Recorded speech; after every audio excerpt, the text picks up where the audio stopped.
Series வந்து பார்த்தீங்கன்னா தெளிவாக பார்த்தீங்கன்னா உங்களுக்கு தொடர்ச்சியாக வந்து கொடுத்துட்டே இருப்பாங்க. அந்த சீரீஸ் கரெக்டாக போகுது. இப்போ என்ன பிரச்சனைனா நாங்கள் எதை படிக்கணும்னு சொல்லிட்டு தெரியலன்ற மாதிரி ஒரு சில கேள்விகள் பார்த்தோன்னா தொடர்ச்சியாக வந்து நம்ம மாணவர்கள் பார்த்தோன்னா தொடர்ச்சியாக வச்சுட்டே இருந்தீங்க.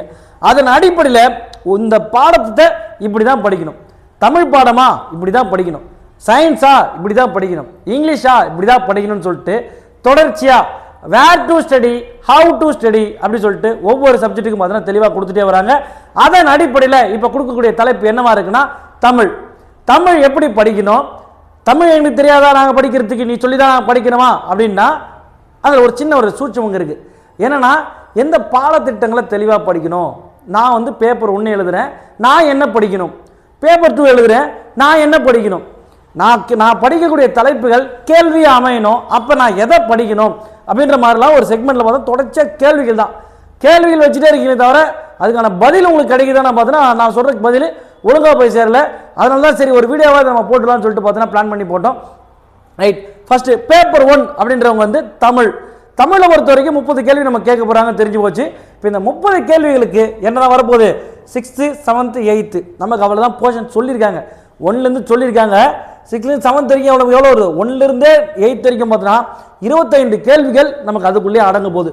அது மட்டும் இல்லாமல் 9th 10th பார்த்தோன்னா 5 கேள்விகள் தான் வரப்போகுது. அப்போ நீங்கள் தெளிவாக எங்கே என்ன படிச்சுக்கணும், நமக்கு வைடேஜ் எங்கே வரப்போதோ அதை முதல்ல முக்கியத்துவம் கொடுத்து படிச்சிடணும்.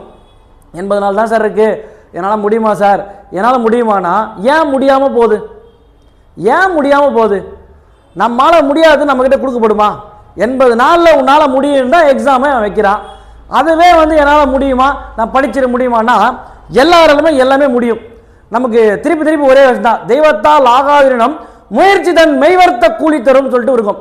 நம்ம முயற்சி கொடுத்தோம் சார், நான் எல்லா முயற்சியும் நான் தெளிவாக கொடுத்துட்டு தான் இருக்கேன், முயற்சி கொடுத்து நான் பாஸ் ஆகல சார். அந்த முயற்சி நீ எப்படி கொடுத்த, கரெக்டாக கொடுத்தியா, அந்த மெய்யை வருத்தின சரியாக வருத்தினியா, எந்தெந்த பாடத்துக்கு கரெக்டாக வகுத்தியா.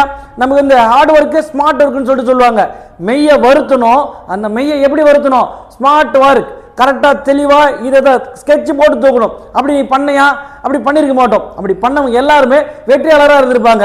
நம்ம வந்து ஒரு சில 1-2 கேள்விகள் போட்டு சின்னதாக பார்த்தா மைண்ட் மிஸ்டேக் பண்ணிருப்போம். அதெல்லாம் பண்ணக்கூடாது. தொடர்ச்சி என்ன பண்ணோம், நம்ம வந்து இந்த 80 நாளை எப்படி கொண்டு போகணுன்றதுக்கு ஒரு சீரியஸுக்காக நம்ம அகாடமி சார்பாக இருக்க எல்லா மாணவர்களும் பார்த்தோன்னா வந்து வெற்றி பெறணும் ஒரே ஒரு நோக்கத்துக்காக பார்த்தோன்னா இந்த செக்மெண்ட் உங்களுக்கு சீரியஸ் பார்த்தீங்கன்னா கொடுத்துட்டே வரும். தமிழ் இவ்வளோதான், 25 கேள்வி எங்கிருந்து வருதோ அதுக்கு முக்கியத்துவம் கொடுத்து முதல்ல படிங்க. அதில் நீ A to Z எப்படி கேள்வி கேட்டாலும் நெக் டு நெக் அடிக்கிற மாதிரி பார்த்தோன்னா நீங்கள் வந்து இந்த பாட்டை முடிச்சு வைக்கணும். அதுவே பார்த்தோன்னா வந்து பேப்பர் 2 கேட்டகரியாக இருந்தீங்கன்னா 6th-லேருந்து 8th வரைக்கும் உங்களுக்கு 20 கேள்வி பார்த்தோன்னா ஓரளவுக்கு ஃப்ரேம் ஆகும். அதே 9th 10th பொறுத்த வரைக்கும் 7 கேள்விகள் பார்த்தோன்னா வந்து ஃப்ரேம் ஆகும்.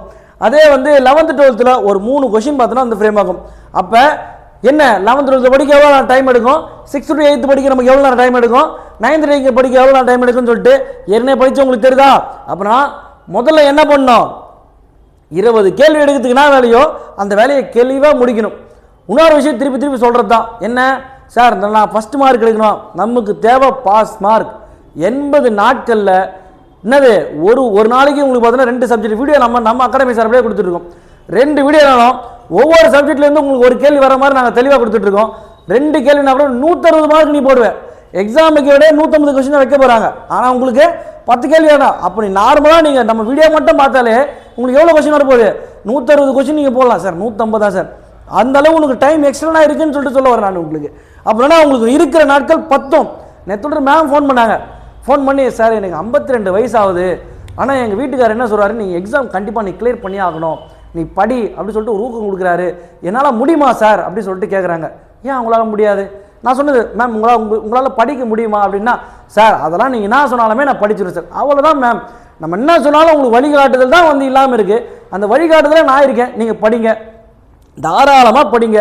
சின்னதான் ஒரு விஷயத்தையும் உங்களுக்கு தெளிவாக யூனிக்காக படிக்கணும். அந்த யூனிக்னஸை மட்டும் கரெக்டாக ஃபாலோ பண்ணி படிச்சிங்கன்னா ஈஸியாக கிளியர் பண்ணலாம். நமக்கு குறைந்தபட்சம் வைட்டேஜ் சப்ஜெக்ட்னு சொல்லிட்டு நமக்கு என்னன்னா 90 மார்க்கு மேலே எடுக்கிறதுக்கு என்ன வழியோ நம்ம அதை பண்ண போகிறோம். ஃபர்ஸ்ட் என்னன்னா தமிழில் குறைஞ்சபட்சம் 20 கேள்வி, 5 சப்ஜெக்ட் இருக்குமா, 5 சப்ஜெக்டில் நம்ம 50% கேள்வி எப்படி தான் வரப்போகுதுன்னா ஈஸியாக தான் வரப்போகுது, ரொம்ப எளிமைகளாக வரப்போகுது. அது உண்மைதான். நீங்கள் ப்ரீவியஸ் இயர் கொஸ்டின்லாம் எடுத்து பார்த்தீங்கனாலே உங்களுக்கு தெரியும் 50% கேள்விகள் எளிமையாக வரப்போகுது. அப்போ 50% கேள்விகள் எளிமையாக வரப்போகுதுன்னா 75 கேள்விகள் ஈஸியாக வரப்போகுது. அப்போ மீதி இருக்கிற ஒரு 25 கேள்விகள் தான் நமக்கு கடினமாக இருக்கும்போது. இப்போ இந்த நீங்கள் ஏற்கனவே எழுதின எக்ஸாம் எழுதின நீங்கள் கேண்டிடேட்டுகளே நீங்கள் கேட்டு பாருங்கள். அவங்க சொல்லக்கூடிய ஒரே விஷயம் என்னன்னா, நான் சும்மா போனேன், நான் டிஎன்பிசி எக்ஸாம் படித்தேன், வேறு எக்ஸாம் படித்தேன், சும்மா எக்ஸாம் படித்தேன், நான் என்ன பண்ணிட்டேன் ஒரு 65 போட்டேன் 75 போட்டேன் அப்படின்னு சொல்லுவாங்க. அப்போ எல்லாம் ஆவரேஜாக நமக்கு ஒன்றுமே தெரிஞ்சாலுமே எளிமையான கேள்விகள் எவ்வளோ ஃப்ரேம் பண்ணுவாங்கன்னா ஒரு 75 கேள்விகள் ஃப்ரேம் பண்ணுவாங்க. அப்போ நம்ம பாஸ் பண்ணோம்னா நமக்கு எவ்வளோ கேள்விகள் தேவை? 25 கேள்வி தேவை. அப்போ அந்த 25 கேள்வி நான் படிக்கிறதுக்கு நமக்கு எவ்வளோ நாட்கள் தேவை? இன்னும் 80 நாள் இருக்குது. அப்போ இப்போ சொல்லுங்கள், நமக்கு நாட்கள் இருக்கா இல்லையா? நமக்கு தாராளமாக நாட்கள் இருக்குது. என்னன்னா கொஞ்சம் கடினமாக அந்த டெடிக்கேஷனோட படிக்கணும். இப்போ என்னன்னா இந்த 75 கேள்வி போட்டிங்க பார்த்தீங்களா, அது ஃப்ளூக்கில் விழுந்திருக்கும். இப்போ என்னன்னா நீ தெளிவாக போடுற மாதிரி இருக்கும். அப்போ இந்த 75 சேர்த்து அந்த 90 கொஸ்டினுக்கு பார்த்தா நீங்கள் உழைக்கிற மாதிரி இருக்கும். அது கொஞ்சம் ஒரு சிரமம் தான். ஒரு நாளைக்கு 6 மணி நேரம் படித்தேன்னா, அதிகம்லாம் தேவையில்லை, 6 மணி நேரம் நம்ம படித்தேன்னா இந்த எக்ஸாமை நீங்கள் ஊதி தள்ளிட்டு போடு. யாரோட தயவுமே இல்லாமல் இந்த எக்ஸாமை அசால்ட்டாக ஊதி தள்ளிட்டு போயிட்டே இருப்பீங்க.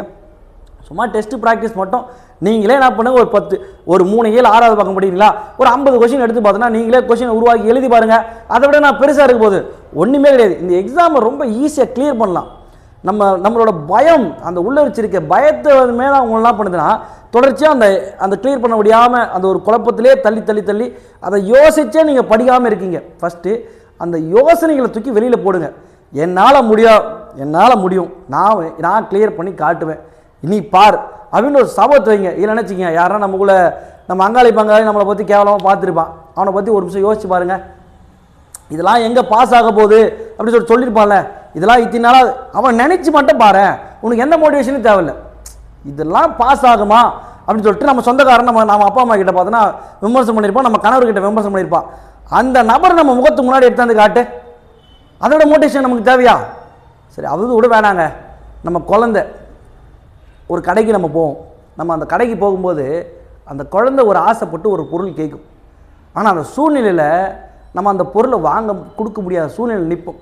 அந்த இடத்துல யோசிச்சு பாருங்க, இந்த எக்ஸாமை நான் கிளியர் பண்ணேன்னா என் குழந்தை கேட்குற மொத்தமே நம்மளால் வாங்கி கொடுக்க முடியும்னு சொல்லிட்டு ஒரு எண்ணம் இருக்குல்ல. அப்போ அந்த விட மோட்டிவேஷன் உங்களுக்கு என்ன தேவை? அப்போ என்ன இருக்கலாம், இந்த எக்ஸாம் நீ கிளியர் பண்ணலாம்ல.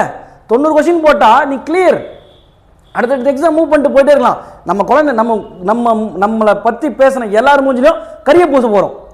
நம்மளோட குழந்தையோட வாழ்க்கைக்கு நம்ம அடுத்த ஒரு செக்மெண்ட் நம்ம எடுத்து கொடுக்க போகிறோம். அந்த விஷயம் போதாதான்? இதை விட நான் படிக்கணும், படிச்சு தான் ஆகணும், படித்தாதான் நமக்கு முடியும்.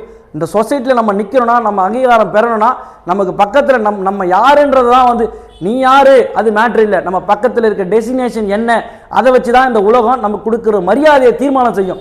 அப்போ இப்போ நீங்கள் முடிவு பண்ணுங்க, நான் பக்கத்தில் இருக்கிற டெஸ்டினேஷன் உருவாக்கணும்னா இந்த 80 நாள் நான் கஷ்டப்பட்டு தான் ஆகணும், நான் கஷ்டப்படுவேன், வெற்றி பெறுவேன் அப்படின்னு சொல்லிட்டு தைரியமாக படிங்க. உங்களுக்கு நாங்கள் தொடர்ச்சியாக எங்கள் அண்ணா ஐஏஎஸ் அகாடமி சார்பாக சப்போர்ட்டர் பார்த்தீங்கன்னா உங்களுக்கு எப்போதும் இருக்கும். நீங்கள் எதுனாலுமே என்கிட்ட தகவல் சொல்லுங்கள். உங்களுக்கான டவுட்ஸ் ஃபுல்லாமே இலவச